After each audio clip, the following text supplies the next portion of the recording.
Today I just wanted to show some of the base maps available in ArcGIS Pro. Right now I'm just showing the street centerline road network for the City of Ottawa, downloadable through their open data website. Um, and I have the world imagery as a base map currently. So under map, base map, there are some other choices. You have streets, which is the Esri street map.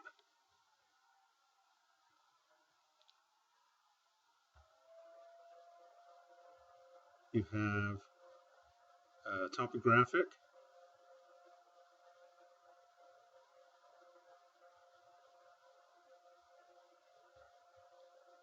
If I zoom out a little bit, you might see more of better context.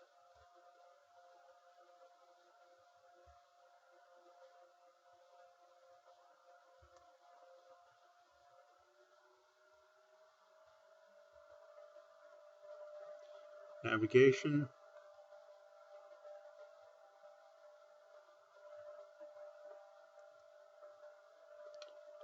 Streets at night. That's kind of cool. Terrain with labels.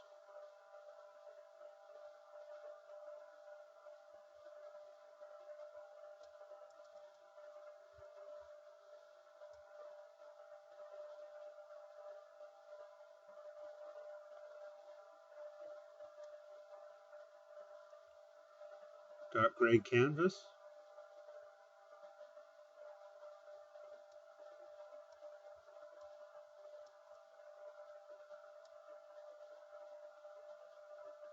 Open street map.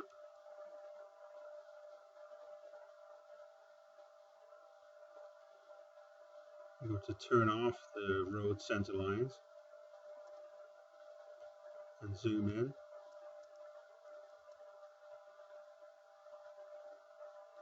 So it gives you some context of the roads in the open street network.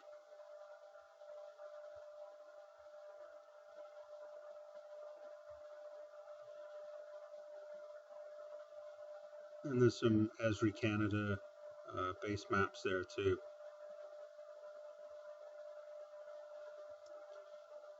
So my favorite, I would say my favorite is the topographic map.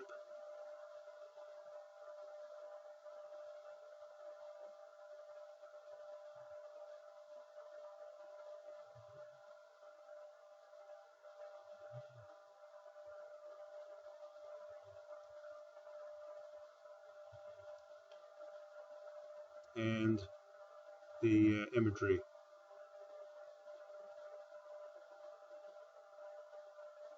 Imagery with labels, and then imagery without. And that's what I have to show today right now. Hopefully you didn't notice my dog snoring in the background, but she's not that interested in GIS. So if you could subscribe, that would be great, and we'll see you next time. Hey everyone, welcome to another episode of GIS Answers. Please subscribe to the channel if you enjoy these videos, as I'd appreciate your support. So today what we'll be looking at is stream gauges throughout the world that Esri has compiled, and it's in the Living Atlas, this layer, and it's a near real-time data source. And I thought it was something that I would show. I've talked about it in a previous video. It's in the top 10 streamed layers that I have. So what you do is you go to Add Data and go to Living Atlas and type in gauges, live stream gauges, click OK. And there's thousands of stream gauges across the world, mostly in North America and Australia, England. Just wait for this to regenerate. This is being streamed through the web as an ArcGIS online service. So anyway, we'll zoom in on North America. And in the legend, It says it's unknown as far as most of these water levels. There's an action stage. Looks like perhaps there might be some minor flooding here in the Adirondacks. So let's click on that. It's the Beaver River at Stillwater at the action stage, and this gauge is maintained by NOAA in the United States, the federal agency. Now, this is a compilation of data. In the United States, you're looking at NOAA, USGS, different departments of forest. And in Canada, you'll be looking at Environment Canada, some provincial government agencies, and conservation authorities, in particular in southern Ontario. And in the UK, it's probably the Environment Agency. It's the River Thames. The Environment Agency, yes, there we go. That was correct. Good guess. Yeah, the Environment Agency, and that was the River Wye, which is a famous river in addition to the River Thames. Let's have a look down in Australia. Again, this data is near real time. As you can see, this is 2 days out of date. Bureau of Meteorology. That was yesterday. Not that stream gauge. Looks like some flooding, possible flooding here. A moderate flood, Bosnia, and it's the Dartmouth Flood Observatory. Let's see how many points we do have. I'm going to try and open this. I'm going to open the attribute data and see how many points we have. So there's 30,536 gauges across the world in this data set, which has been merged into one layer. Looks like some flooding in South Dakota. James River, major flood. That's today at 6:45. So that data is live or near real time. Anyway, I just wanted to show this data set to everybody. I think it's significant, and what an accomplishment to merge all of these stream gauges for the entire world into one data set. Just a fabulous data set to look at, almost in real time. So congratulations to those people that worked on this layer. Thank you. If you enjoyed this video, please subscribe to the channel, and we'll see you again. Thanks. Hey everyone, welcome to another episode of GIS Answers. Today what we'll be doing is bringing in weather data into ArcGIS Pro. When I was teaching GIS at a local community college, this was one of the labs that the students really enjoyed, but it was bringing in weather data into ArcMap. So this is slightly different now. We've got ArcGIS Pro, which is a newer version of a desktop GIS from Esri. We do have some other videos on how to get access to this software for $100 a year.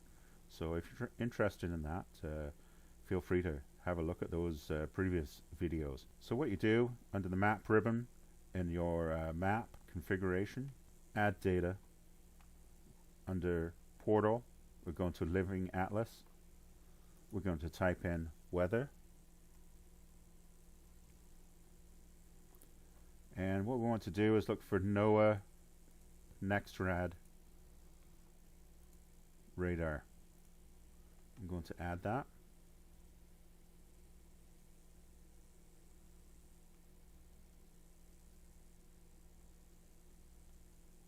And we're going to get this NextRad data for the United States.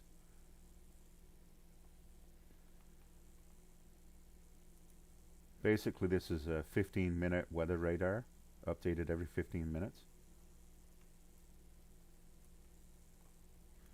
And the most severe weather would be in the red, so over Oklahoma. There will be severe thunderstorms or rainfall, and the green would be heavy, and then lighter would be blue. Now, if we want to make this NOAA layer transparent, this weather radar transparent, click on it in the table of contents, so it's highlighted in blue. Go to Appearance, and then this tool here will make it more transparent, so you can actually see what's underneath.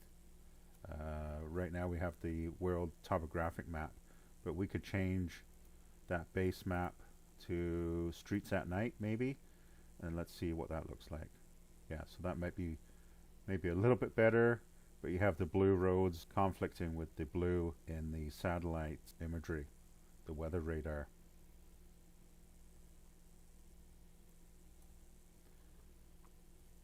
Let's see if there's another base map that we could pick off that might be more contrasting.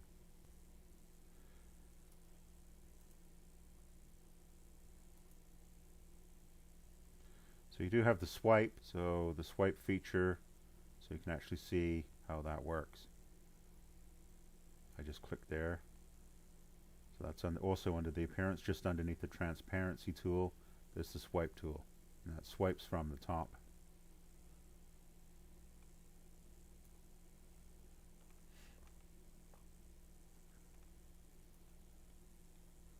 Okay, let's go back and see if we can find any more weather data. Let's search NOAA. Current weather and wind station data.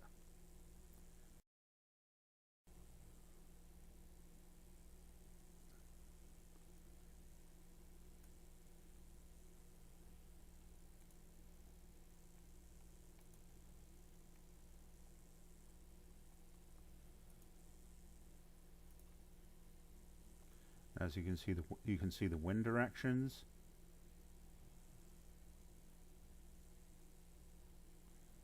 And if you click on the arrow, you can get sky conditions and visibility, temperature, humidity, and wind speeds.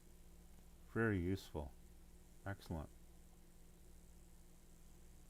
So both of these data sets are provided by NOAA, and you can add these into ArcGIS Pro. And this data is being streamed live through the system, through the internet. So as long as you have a web connection, you can access this data. This is just a quick demo. Again, my students at college enjoyed taking this as part of a lab and learning about how you can bring in live data into GIS. Hopefully you found this useful. If you did, please subscribe to the channel and like the video, and we'll see you again. Thanks. Hey everyone, welcome to another episode of GIS Answers. Today what we'll be looking at is the flood alert areas for the United Kingdom.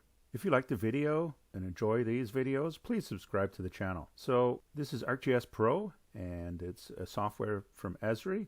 If you're interested in getting this software for personal use, perhaps you're a student or retired, or you're just interested in mapping in GIS, you can access this software for $100 a year, and we have a video on how to get access to that. So anyway, in order to load this flood alert areas into ArcGIS Pro, what you do, you go click on the map ribbon and then add data, and then go to the living atlas, and you can type in flood UK, and that data will come in and you can add that. And I've already added that into the table of contents. Right now I have the streets at night base map,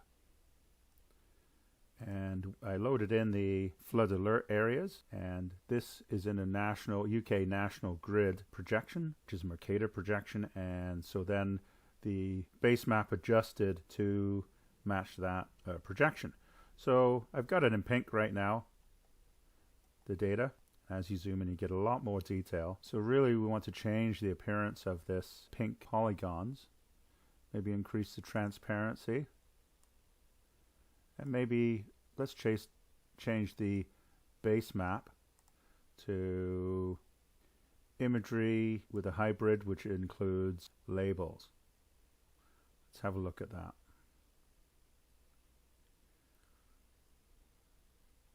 Maybe I can increase the transparency again. So I click on the layer, the flood layer, and then the appearance, and then transparency. Maybe crank it up even more.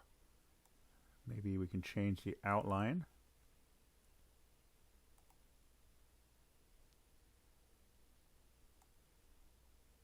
Changing the outline of the polygon.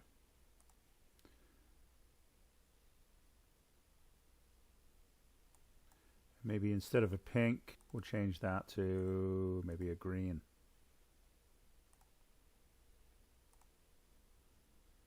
Again, that's, I know some people don't believe it, but the United Kingdom does have a lot of green space. Let's change that color.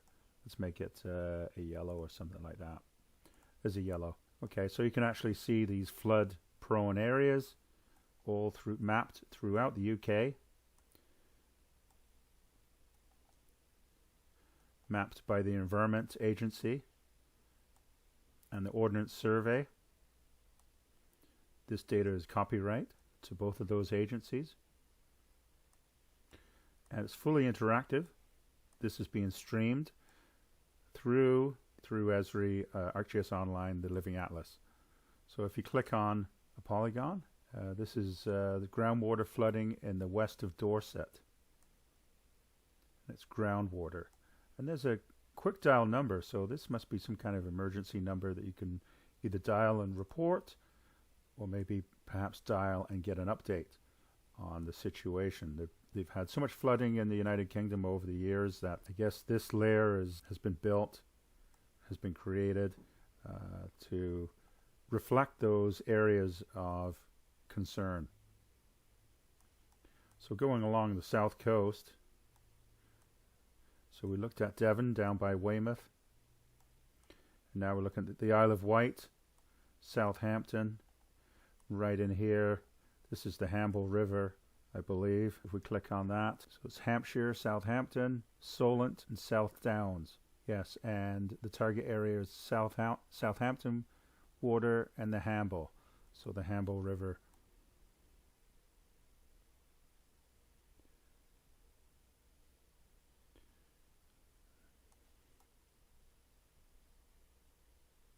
Again, part of the Hamble River.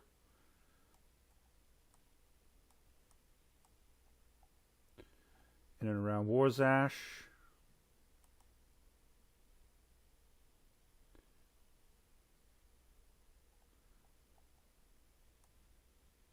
So fully interactive and quite fast. This is being streamed through the web. And you can see the level of detail throughout the United Kingdom. Rivers that have been mapped, groundwater areas, floodplains along coast, wetlands, the Essex coast, Southend-on-Sea,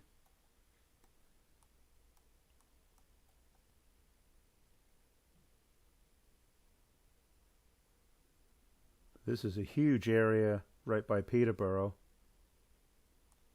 in and around Boston. Tidal flooding from the Wash and the tidal estuaries, Cambridgeshire, Lincolnshire, and Peterborough. A huge area.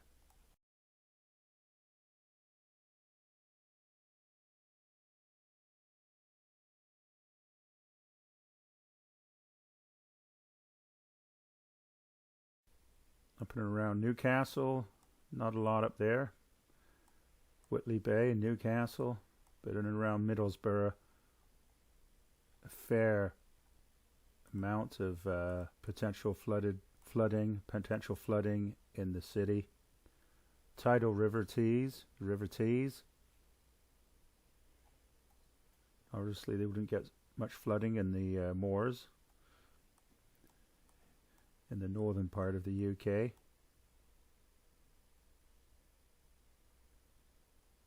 But here's one that goes along Nottingham and Burton-on-Trent and Derby.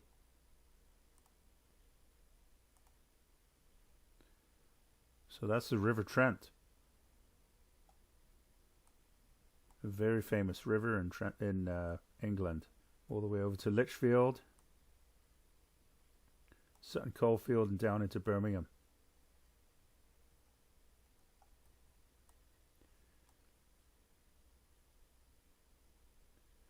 Let's have a look at the southwest. Again, we looked at down towards Weymouth. What about over in Bristol? South of Bristol, Weston-super-Mare. Huge area between Weston-super-Mare and Bristol. The Somerset coast, including Minehead, Bridgewater, Burnham-on-Sea, Upton to Kingston Seymour. That's in and around where I was born and lived there for a little bit. A huge area south of that. Then north of Yeovil, looks like the similar River Yeo, just north of Yeovil. So anyway, hopefully you enjoyed this video and having a look at this data. Obviously a lot of work has been put into this data by these two agencies, and this is available in the Living Atlas for you to look at. It is copyright to both of those agencies that I mentioned before, the Environment Agency and the Ordnance Survey of the UK. Hopefully you enjoyed this video. If you did, please subscribe to the channel, and we'll see you again. Thanks.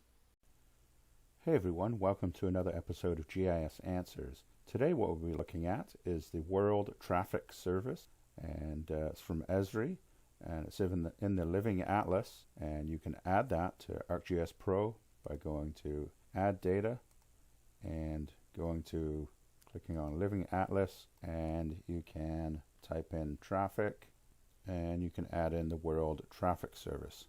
I've already done that, and I have the topographic base map on right now. So as you zoom in,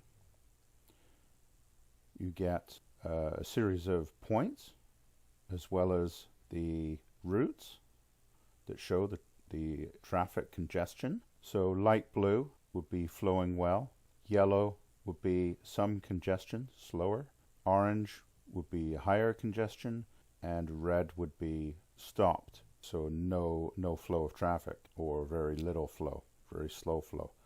So this is interactive data, so we can zoom in and you can click on, let's say, a point, and that point will, let's see if we can click on a point here, and it will give you some information about the incident at that location. So there was some closed due to road work, and this is in the last few days.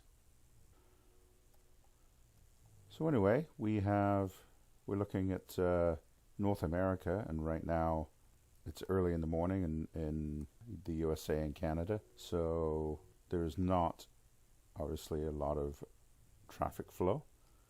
But anyway, let's change the base map to streets at night. Gives it a bit more contrast. And we'll zoom over to Europe, where it's early morning, and let's see if the traffic flows are a little bit higher there. Again, this data is streamed through the internet, through the web, and it's a live connection to an Esri near real-time hosted data. As you can see, light blue indicates a good flow, yellow slightly slower, orange quite slow, and a red would indicate stopped traffic. The red dots indicate incidents. So let's zoom in here.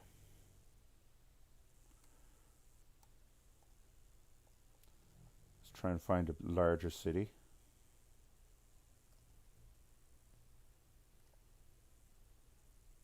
And in the table of contents, you can turn the data on and off. Turn off the European traffic.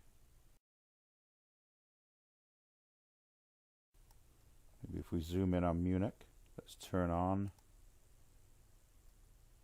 that data.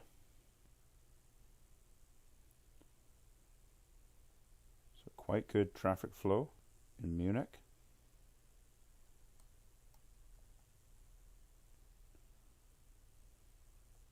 It would be early morning in Munich right now, so people are just heading to work, and the traffic flow seems to be quite good.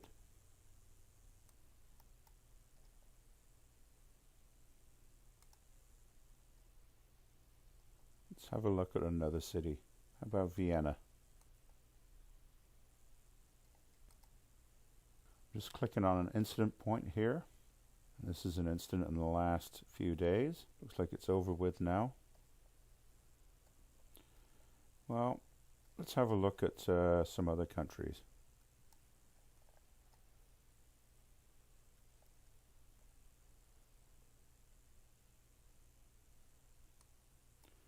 Yeah, some data in India, and you can see some red stop traffic. right in that area where I was clicking.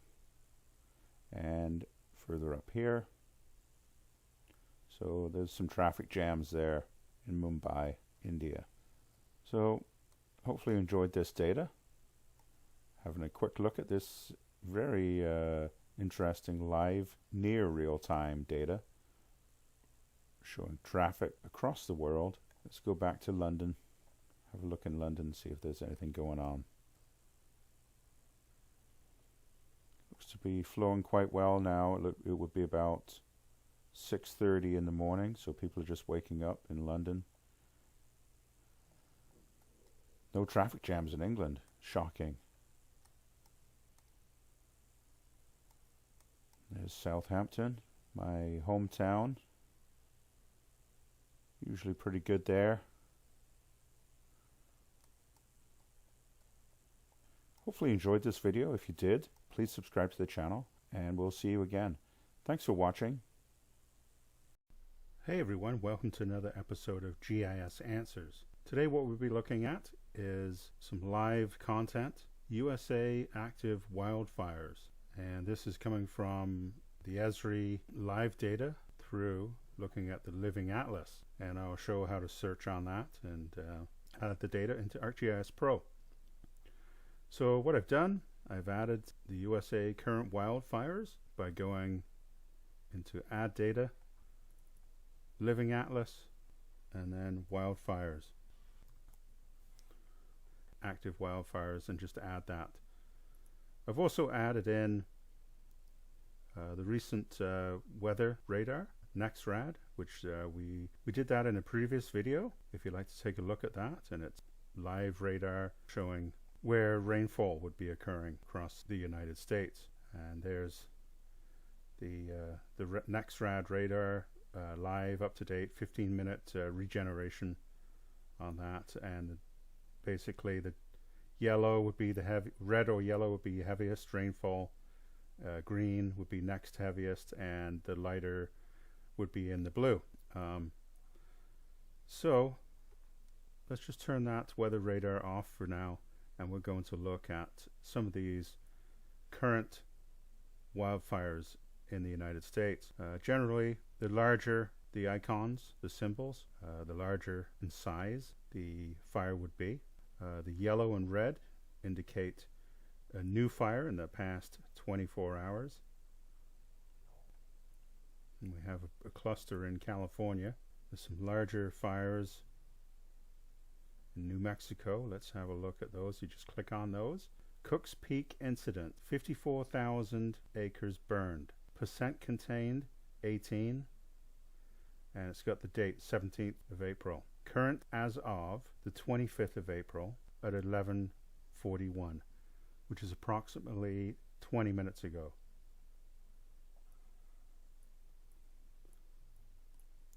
Then there's a couple of big ones up here in Nebraska. 30,000 acres burned. Percent contained, 100. So that was earlier in the month. 10,000 acres burned, discovered several days ago, 23rd of April. It'd be interesting to see what if we change the base map to imagery.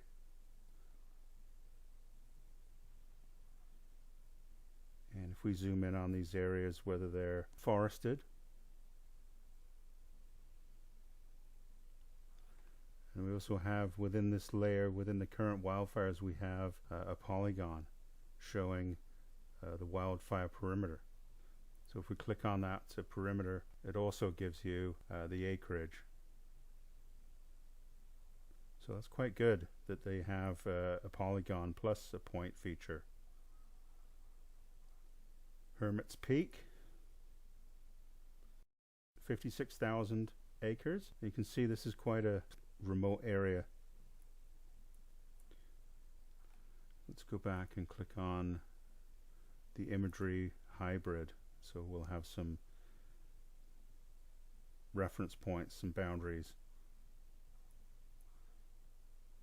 There's a couple of new fires. You can see that this will be quite remote. Perhaps in a national forest. Acres burned, only 4.5 so far. There was quite a cluster in California of new fires. There's one down by San Diego, just on the outskirts of San Diego.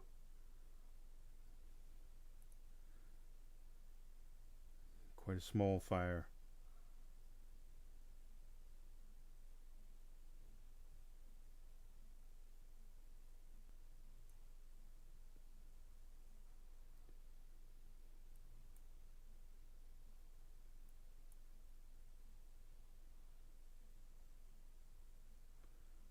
Quite remote areas along Highway 5.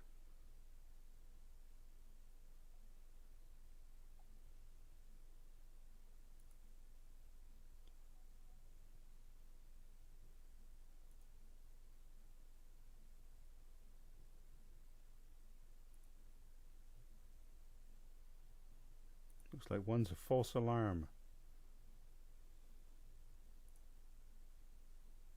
Yeah, so some of these smaller ones might be less, I don't want to say less important, but they might be, they might not develop into something significant. Here's one up with the border of Canada.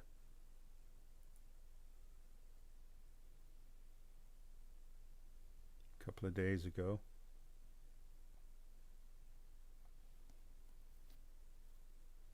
Looks like it could be a agricultural area with some wooded. So let's focus on some of these bigger wildfires.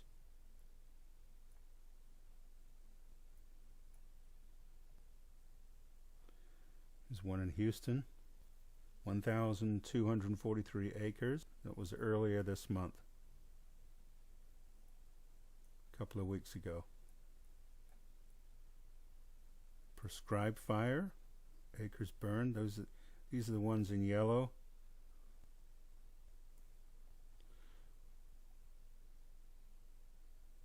A couple up here in Kentucky. 143 acres, percent contained 100%.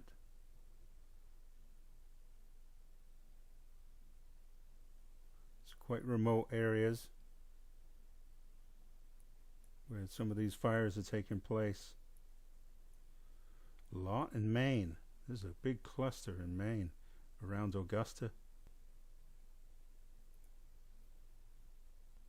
Moody fire.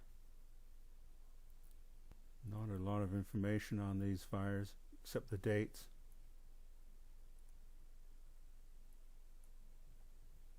But definitely a cluster up in Maine. And if we turn on the weather radar, something we can do with the appearance, we can do the flicker effect. This is something I didn't show in the last video with bringing in weather radar. This is NextRad, and this is the same way we brought in the wildfire data. You can search on, you can go to map, add data, and go to the Living Atlas and search right up here, type in NextRad or weather, and you can find that layer and add it in. So not a lot of rain in the United States right now, but in Canada there was a lot of rain in Ontario and Quebec today. So perhaps this weather system will be moving, might help with some of these fires over here in Maine and New York. But it looks to be quite dry in the central US. So anyway, there's some live stream data that you can bring in, some USA wildfire data, and also the weather radar imagery to overlay as well. So we'll continue looking into some data, and please subscribe to the channel if you find things interesting and like the video, and I'd appreciate that. Thanks.